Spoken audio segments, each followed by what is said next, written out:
السلام علیکم tenth class کا ڈیٹ ہے 23 جون، اور آج ہم نے جو ہے آپ کے سبق مبارک کا آغاز کیا ہوا تھا خطوط رشیدہ میں صدیقی، اس کے پیج نمبر 110 سے جو ہے وہ پڑھنا ہے۔ آپ اپنی کتاب کا صفحہ نمبر 110 جو ہے وہ نکالیے تاکہ ہم پڑھائی کا آغاز کریں۔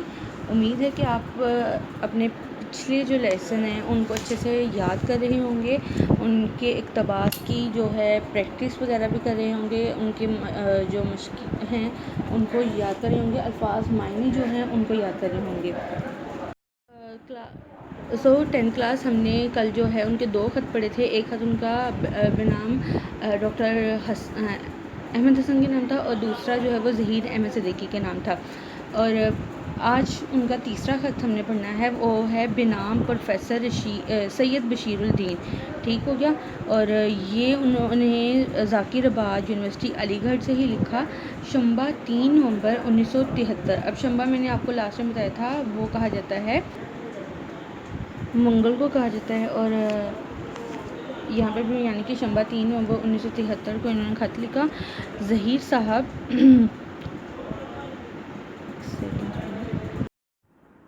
بشیر صاحب مکرم یعنی کہ محترم آداب، 27 اکتوبر کا نوازش نامہ مل گیا تھا۔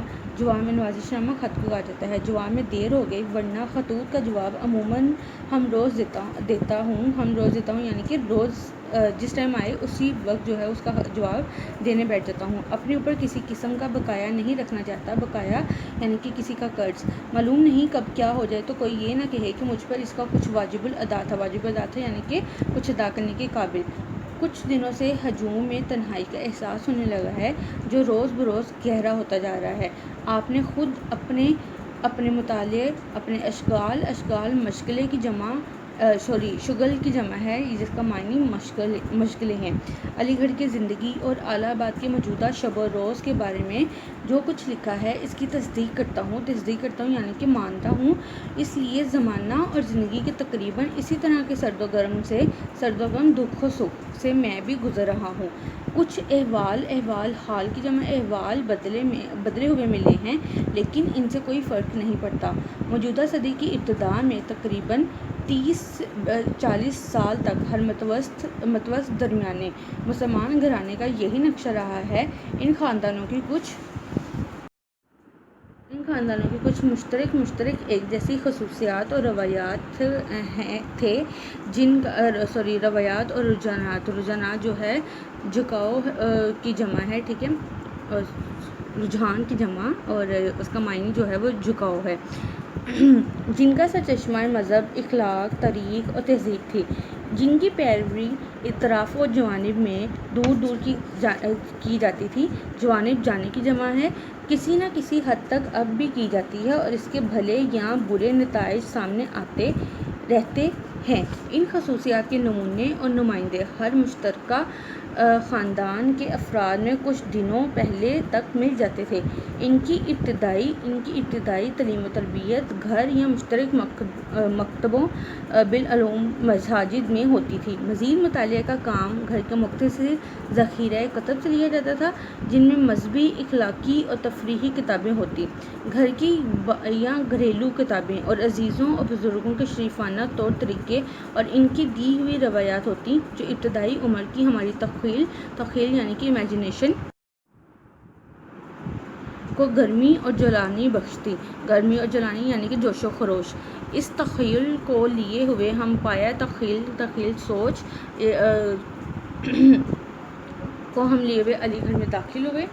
یہاں سے وہ کرشمہ انقلاب بہت بڑی تبدیلی یا قلب ماہیت دل کی حالت شروع ہوتی ہے، جس کا دوسرا نام علی گڑھ ہے۔ جو باتیں اس سے پہلے خواہ میں دیکھی تھیں، ان کی تصویر اور تکمیل علی گڑھ میں دیکھی اور پائی۔ اسلاف سلف کی جمع اور مطلب کہ بزرگ بڑائی کی عظمت بڑائی، خاندان کے بزرگوں کی شفقت اور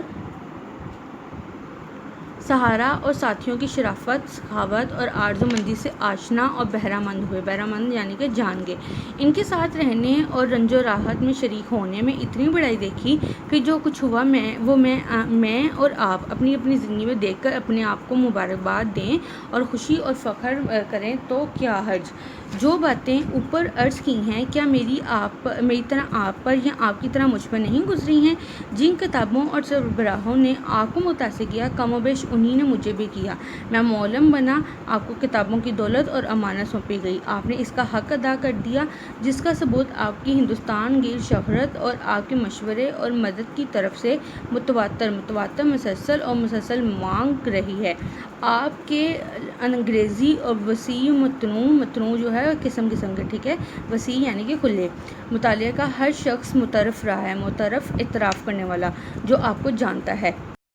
آپ نے لائبریری کے تقاضوں کو ایک محتم انتظار کرنے والے اور ایک جویائے علم یعنی کہ علم کا متلاشی دونوں کی حیثیت سے پورا کر دیا۔ علی گڑھ سے یہ بہت بڑی نسبت ہے جسے آپ مدتوں یاد رکھے جائیں گے۔ علی گڑھ کا آپ کا مطالعہ قابل غور ہے۔ آپ کے دل میں علی گڑھ کی وہی قدر و قیمت ہے جو ہندوستان کے باہر کے اہل علم و فن کی ہو سکتی ہے اور ہے، لیکن کیا کیجیے کہ ایسے لوگوں کی بھی کمی نہیں ہے جو اچھی اور بری چیز کا احترام کرنے کی استعداد سے محروم ہو چکے ہیں، اور یہ وہ لوگ ہیں جن کو صرف علی گڑھ کے طفیل کی وجہ سے وہ اختیار اور اقتدار جو ہے حکومت اور دولت نصیب ہوئی جس کا وہ علی گڑھ سے دور رہ کر خواب بھی نہیں دیکھ سکتے تھے۔ بشیر صاحب بہت کچھ اور لکھنا چاہتا تھا لیکن تھک گیا۔ اچھا بشیر صاحب، خدا حافظ۔ متعلقین کو دعا، متعلقین یعنی کہ تعلق رکھنے والوں کو، ٹھیک ہے، محترمہ بیگم صاحبہ کو سلام۔ مخلص رشید احمد صدیقی، اور اس خطوط کے جو مرتب ہیں وہ ڈاکٹر سلیمان اطہر جاوید ہیں، جیسا کہ میں نے آپ کو شروع میں بتایا۔ یہاں تک آپ مارک کر لیں، پتہ نہیں چلا تعالیٰ اگلے لیکچر میں جو ہے ہم مشق کریں گے۔ آپ نے جو ہے ان خطوط کو بیسیکلی یہ ایک ہی خط تھا جو پروفیسر سعید بشیر الدین کے نام لکھا۔ آپ نے اس خط میں اپنے مطالعے، اپنے مشاغل، علی گڑھ کی زندگی، الہ آباد میں گزرنے والے موجودہ دن رات کے بارے میں تحریر کیا ہے، اور ساتھ ساتھ وہ بھی بتاتے ہیں کہ جو چیز انہوں نے لکھی ہے وہ اس چیز سے متفق بھی ہیں، یعنی کہ اتفاق کرتے ہیں۔ ٹھیک ہو گیا۔ فردر ان شاء اللہ ہم یہیں سے جو ہے اسی سبق کی ایکسرسائز کریں گے۔ آپ نے اس خط کے معنی، اس کو اقتباس کی پریکٹس لازمی کرنی ہے۔ اللہ حافظ۔